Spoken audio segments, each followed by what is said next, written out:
Hi guys! Welcome to my vlog. A day in my life living in probinsya.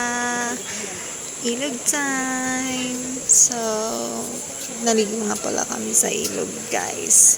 Tsaka nagdala na din kami ng aming mga labahin kasi ang dami na para isang labahan na lang. Kasi maganda dito guys. Ang fresh ng water galing sa bukid.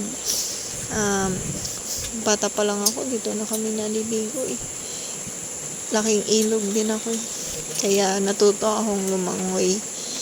Pero ngayon natatakot na akong mag-ano sa malalim. Diyan lang tayo sa mababaw guys. Yan, tamang bisik-bisik lang, ganon. Tapos na nga pala kami maglaba dyan guys. Kaya tamang ligo na lang. Kasi uuwi na kami. Hindi na rin kami magtatagal. Kaya, ayun guys. Panoorin nyo na lang ako maligo. Hindi naman. Ayan, natulala na siya guys. Ayan.